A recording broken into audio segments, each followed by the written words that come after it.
220 ಮಾಡಿದೀವಿ. ಅದರಂತೆ ಎಲ್ಲಿ 210ದ್ದು 3ನೇ ಮಾಡ್ತೇವೆ. ಹಿರೇಬೇನೂರಿನಲ್ಲಿ ಕೆಲಸ ಪ್ರಾರಂಭ ಆಗಿದೆ, ಅತರ್ಗದಲ್ಲಿ ಕೆಲಸ ಪ್ರಾರಂಭ ಆಗಿದೆ, ಹಿರೇಮಸಳಿಯಲ್ಲಿ ಕೆಲಸ ಪ್ರಾರಂಭ ಆಗಿದೆ, ಲಕ್ಷಾಣದಲ್ಲಿ ಇನ್ನೊಂದು 20 MA ಕೆಲಸ ಪ್ರಾರಂಭ ಆಗ್ತೈತಿ. ಇದರ ಜೊತೆಗೆ ಇಂಡಿಯಲ್ಲಿ 2015 ಇಸ್ವಿಯಲ್ಲಿ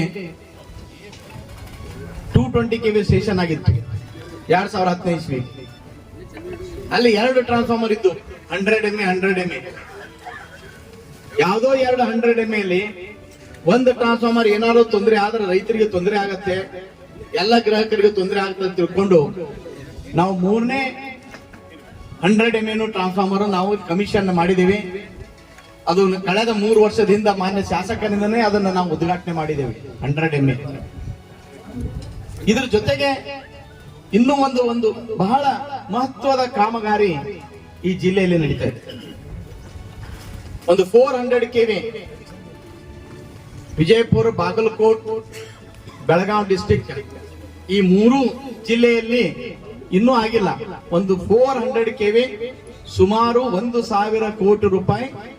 ಅದರಲ್ಲಿ 40%, 60% ಕೇಂದ್ರ ಸರ್ಕಾರದ 40%, ರಾಜ್ಯ ಸರ್ಕಾರದ 60% ಅನುದಾನದ ಅಡಿಯಲ್ಲಿ 1,000 ಕೋಟಿ ರೂಪಾಯಿ 400 kV ಹಡಗಲಿಯಲ್ಲಿ ವಿದ್ಯುತ್ ಸರಬರಾಜು ಒಂದು ವಿದ್ಯುತ್ ವಿತರಣಾ ಕೇಂದ್ರ ನಡೀತದೆ, ಬೃಹತ್ ವಿದ್ಯುತ್ ವಿತರಣಾ ಕೇಂದ್ರ.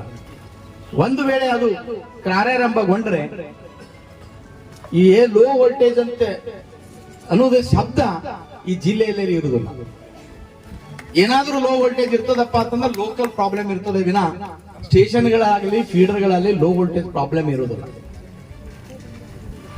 ಈಗ ಇಂಡಿಗೆ 220 kVಗೆ ವಿಜಯಪುರದಿಂದ ಸಪ್ಲೈ ಇದೆ, ಬಿಜಾಪುರ 220 kV ಇಂದ 45 ಕಿಲೋಮೀಟರ್ ಲೈನ್.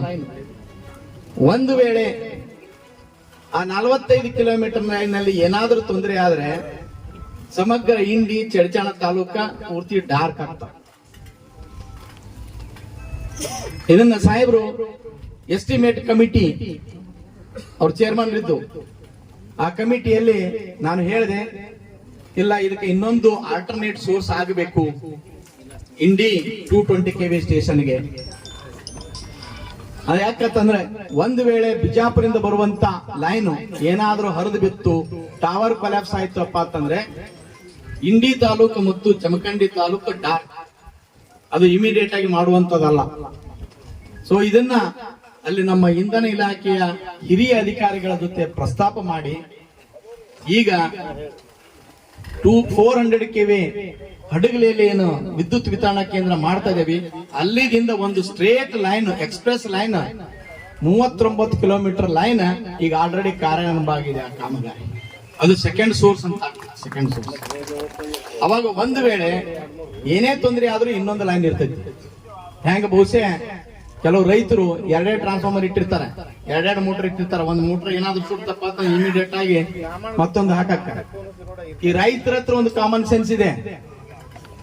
ಈ ಒಂದು ಕಾಮನ್ ಸೆನ್ಸ್ ಯಾರಿಂದ ಬತ್ತಪ್ಪ ಅಂತಂದ್ರೆ ಮಾನ್ಯ ಶಾಸಕರು ಹೇಳಿದ್ರು ನಮಗ ಆಲ್ಟರ್ನೇಟಿವ್ ಇದು ಕೊಡಿ ಅಂತ ಹೆಚ್ಚಿಂದ. ಸೊ ಈಗ ಹಡಗಲಿಯಿಂದ ಇಂಡಿ 220 kVಗೆ 39 ಕಿಲೋಮೀಟರ್ ಲೈನ್ ಆಲ್ರೆಡಿ ಕಾಮಗಾರಿ ಪ್ರಾರಂಭ ಆಗಿದೆ. ಇನ್ನು 1 ವರ್ಷದಲ್ಲಿ ಆ ಕಾಮಗಾರಿಯನ್ನು ಕೂಡ ಪೂರ್ಣಗೊಂಡು ಇಂಡಿ 220 kVಗೆ 2 ಸೋರ್ಸ್ ತಗೊಂಡು ಬಿಜಾಪುರದಿಂದ ಇನ್ನೊಂದು ಹಡಗಲಿ 400 kV.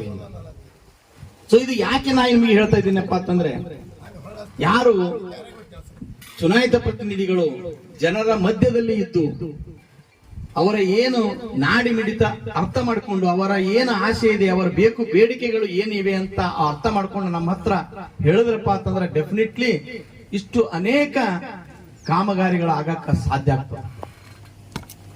ಇದರ ಜೊತೆಗೆ ಇಂಡಿ 220 kV ಇಂದ ಚಡ್ಚಾಣ್ನಲ್ಲಿ ಒಂದು 220 kV ಆಲ್ರೆಡಿ ಸ್ಯಾಂಕ್ಷನ್ ಆಗಿದೆ. ಇಷ್ಟರಲ್ಲಿ ಅದನ್ನು ಕೂಡ ಟೆಂಡರ್ ಆಗುತ್ತೆ. ಮುಂದೆ ಒಂದು ರಿಂಗ್ ಮೇನ್ ಸಿಸ್ಟಮ್ ಮಾಡಿದ್ದೇವೆ ನಾವು. ಹೆಂಗ ನೀವು ಹೈವೇಗಳು ಪ್ರತಿಯೊಂದು ರೋಡಿಗೆ, ಪ್ರತಿಯೊಂದು ಊರಿಗೆ 2-3 ರಸ್ತೆಗಳದಾವ, ಹಾಗೆ ನಮ್ಮ ಪ್ರತಿಯೊಂದು ಸ್ಟೇಷನ್ಗೆ 2 ಸೋರ್ಸ್ ಮಾಡುವಂತ ಒಂದು ಕನ್ಸೆಪ್ಟ್ ತಂದಿದೆ, ಒಂದು ಥಂಬ್ ರೂಲ್. ಇಂಡಿ 220 kV ಇಂದ ಚಡ್ಚಾನ್ 220 kV ಹೋಗುತ್ತೆ. ಚಡ್ಚಾನ್ 220 kV ಇಂದ ಇಟ್ಟಂಗಿಹಾಳ್ನಲ್ಲಿ ಒಂದು ಸ್ಟೇಷನ್ ಮಂಜೂರಾಗಿದೆ, ತಿಕೋಟ ತಾಲೂಕು. ಇಟ್ಟಂಗಿ ಆಳದಿಂದ ಬಬಲೇಶ್ವರ ಅಲ್ಲಿ ಒಂದು 220 ಕೆವಿ ವಿದ್ಯುತ್ ವಿತರಣಾ ಕೇಂದ್ರ ಶಾಂಕ್ಷನ್ ಆಗಿದೆ.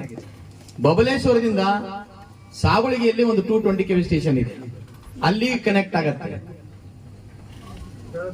ಸಾವಳಗಿಯಿಂದ ಅತಿನಿ 220 ಕೆವಿ, ಅಂದ್ರೆ ಈ ಟೋಟಲಿ ಒಂದು ರಿಂಗ್ ಆಗತ್ತೆ. ಎಲ್ಲೇ ಪವರ್ ಸಪ್ಲೈ ನಮಗೆ ಕೊರತೆ ಬಿದ್ರು ಬೆಳಗಾವಿ ಜಿಲ್ಲೆಯಿಂದಲೂ ತೆಗೆಬಹುದು, ಬಾಗಲಕೋಟೆ ಜಿಲ್ಲೆಯಿಂದ ತೆಗೆದುಕೊಳ್ಳಬಹುದು, ಈ ಬಿಜಾಪುರ ಜಿಲ್ಲೆಯಿಂದಲೂ ಕೂಡ ಬಾಗಲಕೋಟೆ ಬೆಳಗಾವಿ ಜಿಲ್ಲೆಗೂ ಕೂಡ ಕೊಡಬಹುದು.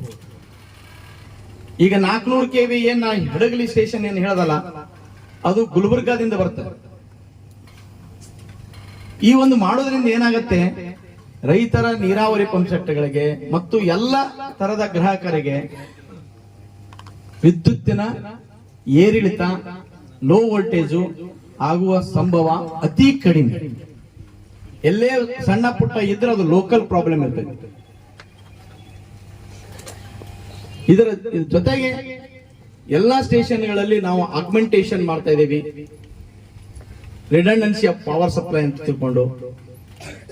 ಯಾಕಂದ್ರೆ ಒಂದು ಟ್ರಾನ್ಸ್ಫಾರ್ಮರ್ ಏನಾದ್ರೂ ತೊಂದರೆ ಆಯ್ತಪ್ಪ ಅಂತಂದ್ರೆ ಇನ್ನೊಂದು ಟ್ರಾನ್ಸ್ಫಾರ್ಮರ್ ಮೇಲೆ ರೈತರಿಗೆ ಮತ್ತು ಗ್ರಾಹಕರಿಗೆ ಪವರ್ ಸಪ್ಲೈ ಇಂಟರಪ್ಷನ್ ಆಗಕೂಡದಂತೆ ಇದು ಸರ್ಕಾರ ಬಹಳ ಒಂದು ಪಾಲಿಸಿ ಡಿಸಿಷನ್ ಮಾಡಿಬಿಟ್ಟಿದೆ. ಒಂದು ಸ್ಟೇಷನ್ ಮೇಲೆ 50%. ಮತ್ತು ಈಗ ಫೀಡರ್ಗಳು ಇಲ್ಲಿ 5 ಫೀಡರ್ ಅದಾವ. ಪ್ರತಿಯೊಂದು ಊರಿಗೆ ನೀರಾವರಿ ಪಂಪ್ ಸೆಟ್ಗೆ ಒಂದೊಂದು ಫೀಡರ್. ಅದರ ಮೇಲೆ ಲೋಡು 1.5 ಮೆಗಾವಾಟ್ಗಿಂತ ಜಾಸ್ತಿ ನಾವು ಹಾಕುವುದಿಲ್ಲ. ನಾವು ಜಾಸ್ತಿ ಹಾಕಿದೇವಪ್ಪ ಅಂತಂದ್ರೆ ಲೋ ವೋಲ್ಟೇಜ್ ಪ್ರಾಬ್ಲಮ್ಸ್ ಆಗ್ತವೆ. ಎಸ್ಕಾಂ ಅಧಿಕಾರಿಗಳು ಕೂಡ ಈಗಾಗಲೇ 5 ಲೈನ್ ಕನ್ಸ್ಟ್ರಕ್ಷನ್ ಮಾಡಿದ್ದಾರೆ. ಇವತ್ತೇ ಎಲ್ಲ 5 ಊರುಗಳಿಗೆ ಹಗಲು ವೇಳೆಯಲ್ಲಿ ವಿದ್ಯುತ್ ಸರಬರಾಜು ಮಾಡುವ ವ್ಯವಸ್ಥೆ ಕೆಪಿಟಿಸಿಎಲ್ ಮತ್ತು ಎಸ್ಕಾಂ ಇವತ್ತೇ ಮಾಡಿದೆ.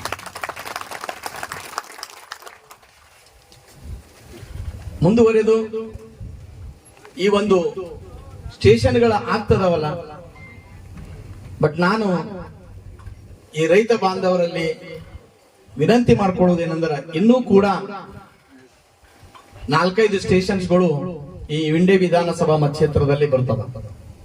ಈಗಾಗಲೇ ನಿಂಬಾಳ ಬಿಕೆಯಲ್ಲಿ ಕಾಮಗಾರಿ ಪ್ರಾರಂಭ ಇದೆ. ಹಳ್ಳ ಸಂಘದಲ್ಲಿ ಟೆಂಡರ್ ಕರೆದಿದ್ದಾರೆ. ಅಗಸನಾಳದಲ್ಲಿ ಮಂಜೂರಾಗಿದೆ.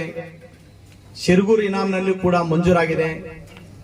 ಈ ಎಲ್ಲಾ ಸ್ಟೇಷನ್ಗಳನ್ನು ನಾವು ಮಾಡೋ ಮುಂದ ರೈತರು ನಮಗೆ ಸಹಕಾರ ಕೊಟ್ಟರೆ ಮಾತ್ರ ಕಾಮಗಾರಿಗಳು ಬಹಳ ಬೇಗ ಮುಗಿತಾವ. ಯಾಕಂದ್ರೆ ನಮಗೆಲ್ಲ ವಿದ್ಯುತ್ ಬೇಕು, ಆದ್ರೆ ನಮ್ಮ ಹೊಲದಲ್ಲಿ ಟವರ್ ಬೇಡ ಅಂತನವ್ರಿಗೆ ಬಹಳ ಮಂದಿ ಇದ್ದಾರೆ. ಅದರಲ್ಲಿ ವಿಶೇಷವಾಗಿ ಹೆಚ್ಚು ಶ್ರೀಮಂತ ರೈತರು ಬೇಡ ಅಂತ, ಬಡ ರೈತರು ಯಾರು ಇಲ್ಲ. ಇದು ನನ್ನ ಎಕ್ಸ್ಪೀರಿಯನ್ಸ್. ದಯವಿಟ್ಟು ಶ್ರೀಮಂತ ರೈತರು ಮಾದರಿ ಆಗ್ಬೇಕು ಬಡವ ರೈತರಿಗೆ, ಬಡ ರೈತರು ಶ್ರೀಮಂತ ರೈತರಿಗೆ ಮಾದರಿ ಆಗಬಾರ್ದು. ಇದು ನನ್ನ 36 ವರ್ಷದ ಎಕ್ಸ್ಪೀರಿಯನ್ಸ್ ಹೇಳಕತ್ತೀನಿ ನಾನು. ಆದ ಕಾರಣ ಈ ವೇದಿಕೆ ಮುಖಾಂತರ ನಾನು ನಿಮ್ಮಲ್ಲಿ ವಿನಂತಿ ಮಾಡಿಕೊಳ್ಳೋದಂದ್ರೆ, ಈ 4 ವಿದ್ಯುತ್ ವಿತರಣಾ ಕೇಂದ್ರಗಳು ಬರ್ತದವಲ್ಲ, ನೀವು ಎಲ್ಲ ರೈತರು ಸಹಕಾರ ಕೊಟ್ಟಿದ್ದೇ ಆಗಿದರೆ ಇನ್ನು ಮುಂದಿನ 2 ವರ್ಷಗಳಲ್ಲಿ ಆ 4 ವಿದ್ಯುತ್ ವಿತರಣಾ ಕೇಂದ್ರಗಳು ಅವು ಕೂಡ ಕಾರ್ಯಾರಂಭ ಮಾಡಿ ರೈತರ ನೀರಾವರಿ ಪಂಪ್ ಸೆಟ್ಗಳಿಗೆ ಸಮರ್ಪಿತ ಆಗ್ತದಂತ ಹೇಳಿದ್ರ ಅತಿಶೋಕ್ತಿ ಅಲ್ಲ. ಇದರ ಜೊತೆಗೆ ಈ ಒಂದು ವಿದ್ಯುತ್ ವಿತರಣಾ ಕೇಂದ್ರ ಮಾಡಕ್ ಭೂಮಿ ಬಹಳ ಮುಖ್ಯ. ವಿಜಯಪುರ ಜಿಲ್ಲೆಯಲ್ಲೇನು ಬಹಳ ಧಾರಾಳವಾಗಿ ಭೂಮಿಯನ್ನು ಕೊಡ್ತಾ ಇದ್ದಾರೆ. ಅದರ ಜೊತೆಗೆ ಭೂಮಿ ಬೆಲೆ ಬಹಳ ಕಡಿಮೆ ಇದೆ ಇಲ್ಲಿ, ಗೈಡೆನ್ಸ್ ವ್ಯಾಲ್ಯೂ. ಇದು ಬಹುಶಃ ಇಲ್ಲಿ ವಾಲಿಕಾರನವರು ಆಕ್ಚುಲಿ ಕೊಡಕ್ ತಯಾರಿರ್ಲಿಲ್ಲ. ಮಾನ್ಯ ಶಾಸಕರ ಜೊತೆ ನಾನು ಡಿಸ್ಕಷನ್ ಮಾಡಿದೆ, ಇಲ್ಲ ಲ್ಯಾಂಡ್ ಬೇಕ್ರಿ ನಮಗಂತ ಹೆಚ್ಚಿಂದ ಅವ್ರು ವಾಲಿಕಾರ ಕರೆದು ಕನ್ವಿನ್ಸ್ ಮಾಡಿ ಇಷ್ಟು ರೋಡ್ ಸೈಡ್ ಇರುವ ಜಾಗ ನಾವು ಇತ್ತೀಚೆಗೆ ಕೆಲವೊಂದು ವಿದ್ಯುತ್ ವಿತರಣಾ ಕೇಂದ್ರಗಳನ್ನ ಉದ್ಘಾಟನೆ ಮಾಡಿದ್ರೆ ಇದಕ್ಕಿಂತಲೂ ಚಲೋ ಜಾಗ ನಮಗೆ ಸಿಕ್ಕಿಲ್ಲ. ಆದ ಕಾರಣ ಕರ್ನಾಟಕ ವಿದ್ಯುತ್ ಪ್ರಸರಣ ನಿಗಮ ನೇಮಿತ ಹಾಗೂ ಹುಬ್ಬಳ್ಳಿ ವಿದ್ಯುತ್ ಸರಬರಾಜು ಕಂಪನಿ ವತಿಯಿಂದ ಈ ಭೂಮಿ ಕೊಟ್ಟಂತ ಭೂ ಮಾಲೀಕರಿಗೆ ಕೋಟಿ ಕೋಟಿ ಧನ್ಯವಾದಗಳನ್ನ, ನಮನಗಳನ್ನ. ಆಕ್ಚುಲಿ ಇದು ನಾವು ಕೊಟ್ಟಿದ್ದು 8 ಲಕ್ಷಕ್ಕಿಂತ ಕಮ್ಮಿ, 7 ಲಕ್ಷ ನೋಡಿ. ಆದ್ರೆ ಅದನ್ನು ಒಂದು ಮಾತು ಹೇಳ್ತೀನಿ, ಯಾಕಂದ್ರೆ ಇವತ್ತು ಬಹಳ ಜನ ಕೂಡಿದ್ದಾರೆ, ಬಹಳ ಊರಿನವರು. ಈ ಉಮರಾಜು, ನಾದ, ಕೆಲವೊಂದು ಊರಲ್ಲಿ ನಾವು ವಿದ್ಯುತ್ ವಿತರಣಾ ಕೇಂದ್ರ ಮಾಡಿದೇವಿ.